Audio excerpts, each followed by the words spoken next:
Ladies and gentlemen, and welcome to Beneath the Surface. My name is Obinna Okeke. I'm gonna be your host today, and thank you for being our guest. Today, we're gonna launch our new podcast called Beneath the Surface. And in this Beneath the Surface, we're gonna deal with a variety of issues ranging from mental health disorder, anxiety, distress. All these issues we're going to be discussing about, and then we're going to move on to politics, which is my main and favorite topic. And then we're still going to talk about psychological impact on mental health, emotional impact on mental health, and social well-being. So welcome to our podcast. Again, my name is Obinna, and then let's dive into it. In this podcast, we're going to be talking about how mental health affects all our well-being and how it is essential in every day of our life, ranging from our childhood down to adolescence and down to adult age. It will explore the intensity and the main audacity for us to have a sound and well mental health in check, how to evade all the necessary things that will be an impediment to our mental health. Examine the factors that contribute to disorder, and then highlight the strategy to promoting our good mental health care. So we'll be going down now to the definition of mental health. First, we're going to start with the definition that was given by the World Health Organization, who defines the fundamental component as overall health and human rights, requiring a supportive environment to access a care. What does that mean like this? First of all, fundamental human rights is our human rights that we have as a human to be able to access mental health. If we have a mental health in check, it's going to be wonderful. And it's going to do what? It's going to help us to do everything that we want in life. And it's going to help us to do what? Be inclusive and interventive in whatever we do in our society. And a well-sound mental health society have a robust economy. We are equipped to deal with the issues that we have in our mental health, in our society. It will help us also to navigate the challenges that we have in our society. It will help us to contribute to do what? To a proper society. It will help us not to be isolated in the social well-being. Our physical health is in check. And in the totality of it, we have a powerful economy, because all the things we're doing are what we're supposed to do in our society. So, factors that influence our medical health, we're going to divide it like this in three phases. First of all, we're going to talk about biological factors. We're going to talk about psychological factors, and then social factors. All this dynamic creates a very powerful resilience to help us in our mental health. So let us start by biological factors. First, genetics. What is genetics? Genetics is, we can define it as when things we inherit from our parents. Once we are being born, there are traces and characters that we inherit from our society, from our parents, like the way we talk, the way we walk, the way we position ourselves, the way we carry ourselves, the way we make things happen in the society. That is called what? Genetics. Our brain chemistry, the way our brain waves works, that is also part of what we are going to talk about today. And it also has to do with biological factors. Also, the physical order that we have. If we have a physical disabilities, it can predispose individual to mental health conditions. What do we mean by this? If we are not, our medical health is not in check, if we have no good mental stability and physical strong body, it will be a disorder, and it will evade us from mental health. It will make us have mental illness, and this is not what we want. Other ones are what? Inflammation, imbalance, hormonal fluctuation often plays a role in our mental health. If we are not emotionally stable, our emotions are fluctuating from one way or the other. This can affect our mental health. And we don't need this kind of mental health illness in the society, because a society without kids with powerful mental health conditions tends to be what? A society is a doomed society. So we don't want this. So what are we going to do? Have a sound mental health, try to control our emotions, and then hormonal fluctuation. This can come in form of several ways. In most female, their menstrual cycles could be part of what is making them emotionally unstable, and this fluctuation going up and down. Chronic illness can also be part of mental illness. Chronic illness can be part of mental problem. So what are we going to do about this? Try to eat good food. Poor nutrition can affect our medical health. If you eat junk foods, obviously it's going to affect our mental health. Chronic illness, that's constantly having this kind of migraine, heart disease, bowel, stomach ache, these and all other things that are chronic illness can be part of mental health illness, and this is what we don't need in the society. Again, substance misuse. Substance misuse can exacerbate our problem and can make us very, very vulnerable to the problems that we have in our mental disorder. This is what not we want, and then we have to keep it in check. Regular medical checkup can be a part of good mental health check that we're going to be often doing, to regularly check our medical health, whether we have high blood pressure, whether we have other sicknesses that we do have, and then we go often to the doctor to check it out, to make sure that we are living a healthy lifestyle. This will mitigate some biological risk that we have. Also, psychological factors. What do we mean by this? These psychological factors are something that can affect us growing up as a child. For example, in our early child experience, what we have growing up as a child, this can also adversely affect us. It has to do with trauma that we encounter as a child growing up. That could be a very, very, very, very, very huge impact on the psychological factor that is affecting us. Again, personality traits. Personality traits, this one has to do with something you have personally with you, that you growing up. For example, if you have this kind of overzealousness of being angry all the time, checking on your phone, this is a personal trait that is associated with you, and it can psychologically affect us, which will boil down to mental illness. Coping skills influence mental well-being. Some people have the ability to cope. In every society they see themselves, they can cope properly. Some people don't have this coping mechanism, and then it affects their mental health. So, what can we do about it? Try as much as possible to cope in every society you find yourself, because it's very essential. Adverse experiences such as trauma, neglect, and loss can have lasting psychological scar.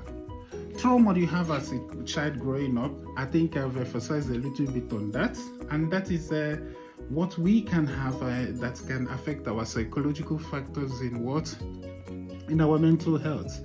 And then what are we going to do about it? Try it as much as possible to let go of all the problems and trauma that we have. Therapy is a very nice way to handle trauma. Neglect. If you're being neglected as a child growing up, it affects our trauma, and then we grow up with this, and then it affects us. This is not good. But what are we going to do about it? To try to go to therapy. Therapy is a very, very good way of, avenging our childhood trauma. Losses can also be a lasting scar. Again, if you lose your family that you love so much growing up as a child, it could be a trauma which will be lasting in in the overall well-being of your family. So what are we going to do about this? Therapy. That's my suggestion. Therapy. It is very, very important. Positive attachment, strong self-esteem, and effective stress management technique enhances resilience. Wonderful. This is a very good opportunity for us to tap into this. If you have a very strong self-esteem, it helps us in what? In our psychological factors that affect our mental health. If we have a positive attachment to all the things that you do, positive attachment means that anything that happens to you, you see it positively. You don't have a negative attachment, but the positive one. This is wonderful and is amazing. And it could help us in what? Availing the problems of psychological factors that affect our mental well-being. So, therapy, education helps individuals develop a healthy cognitive and emotional pattern. Wonderful. So, if we go to therapy, assess therapy, discuss our problems of our childhood traumas, this will automatically help us to do what? Reduce the trauma we have for growing up as a child. And once it helps us reduce that, again, the neglect we had as growing up as a child, the losses we had, and then this could eventually help us to reduce the psychological effect of our mental well-being. So, going down, moving up, again, another factors that affects our mental well-being, both negatively and positively, is the social and economic environmental factors. Social and environmental factors. Let's start with the family. Family dynamics is number one. Where do you born? Where do you grow up? What do you see the first time you come out of the world? Family. The dynamics of your family influences the way you grow up, influences the way you think, influences the culture you have, the religion, the everything that is being imbibed on you starts with your family. The family dynamics is so important and so wonderful. So, family dynamics influences the way you mentally thought, the way you grow up. A well-trained, structured family helps in the good mental well-being of the culture of the people. So, the next one is the socio-economic status. Your socio-economic status. How is your parents? Are they well enough? Are they rich? Are they poor? Are they in the middle class? These are the socio-economic status. If you are in a rich family, you don't have anything to worry. All the things are already been made for you. Anything you ask, you get. If you're in a middle class, well, now you can able to access the things you need. Not bothering, not worrying so much. But if you're poor, everything becomes a struggle. You have to struggle to get everything. Food on the table, clothes on the shelf, shelter for you. Everything is completely a struggle. It affects our mental well-being. So, another factors that affect our social well-being and is about our cultural norm.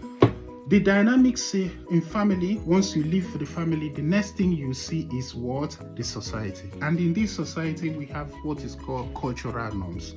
Cultural norms. What are the normalities in the culture? What is being done in the culture and what is not being done? What is done in the culture affect our mental well-being. Some people are being taught so many things that are not acceptable in the society. I will not make mention of names, not to avoid to anything, but this is educational purposes. So, our cultural norms. What are the cultural norms that affect the way you think? Try to avoid them because now you're grown. You're no longer a child. You need to focus on the things that makes your culture obsolete, and then pick the ones that makes it worse. Isolate. Don't isolate yourself. Inclusivity. Put yourself in the community that you've been. Assess the community support system, which shapes our mental well-being. So going down forward, we now talk about the poverty. Poverty is another form of a very strong social and economic factor that affects our mental well-being. If you're born in a poor society, which I've already discussed in the socio-economic status, it's obviously that you're going to struggle all your life. Everything you need to get is going to be struggle. Just like me. I'm giving myself as an example because I struggle all my life to get to this stage. So If I can make it, everybody can make it. Let me know, that will be for another discussion. Let me not go into this. Let's talk about discrimination.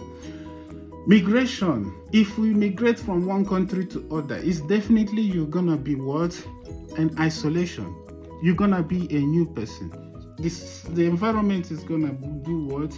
Be totally new, totally and completely new for you. So if you're being discriminated, you will feel isolated, and once you're isolated, it affects your mental well-being. So it's part of a reason for social and economic factors that affect our mental well-being. Another one is social isolation. It highlights the stress that we go through, and it affects our mental well-being as well. Limit to the access of cares that we have is another factor that affects our social and economic factors in both mental well-being. So what can we do? Try as much as possible to reduce your stress. Don't stress so much, is very important.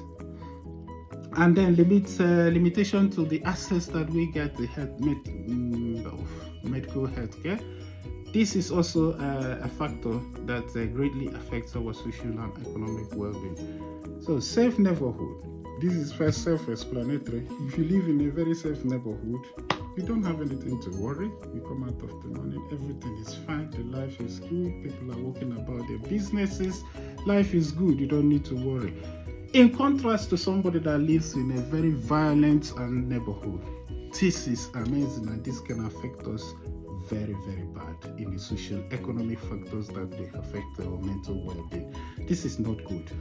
Again, social network. Some people get glued to their phone.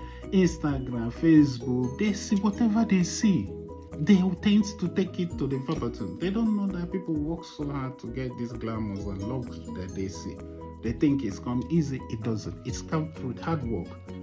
And when they cannot get it, they tend to do what? Have mental issues with that. It affects us, and it's a social and economic factors that affect us in the environment. Inclusive policy fosters a sense of belonging. In a society that you have, if you're included, of course you have the sense of belonging. If you're in a foreigner, you don't know the language, you feel excluded. Everything they say, you panic, you get annoyed, you get sad. What are you going to do? Learn the language. You feel inclusive. So whatever they speak, you speak. Whatever they know, you know. Whatever they talk, you talk. You feel yourself part of the system. This is wonderful. So reduction in equality and strengthening social support are vital strategy for the community and mental health. Wow, amazing. So if you have a support from the society you have, obviously your mental well-being will be in check. You will be orderly. You will have yourself having a social support that is amazing, and this will help you to improve your mental well-being. So coming to common mental disorders that we have. A wide range of mental health disorders affects individuals across cultures and demography. In your culture, there are different kinds of mental disorder. The way it affects you is quite different from the way it affects others.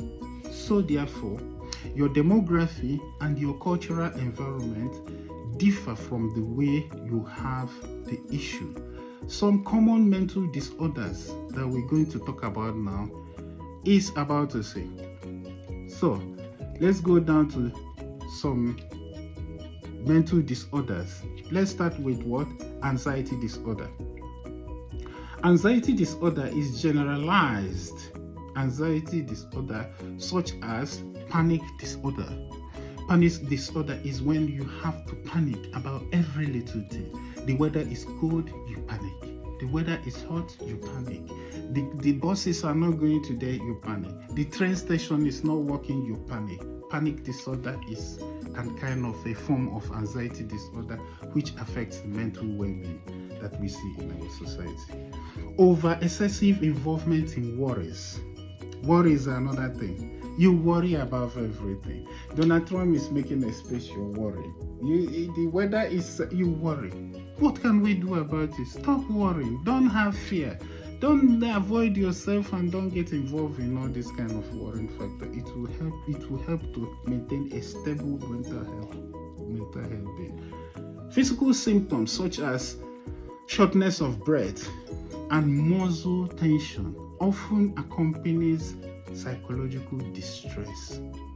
So, shortness of breath can be a part of anxiety disorder. Muscle tension, when you're stiff in your muscle, it could be part of what? A physical symptoms that can affect the disorder. So, cognitive behavioral therapy is a way to deal with this kind of anxiety disorder. So, if you are taking inhibitors more frequently, it's a form of treating this illness. You take it, it helps you to relax the muscle. So preventive measures, relaxation technique is a very good one and easygoing one. If you relax regularly and have proper exercises, it will help you to do what? Reduce anxiety disorder.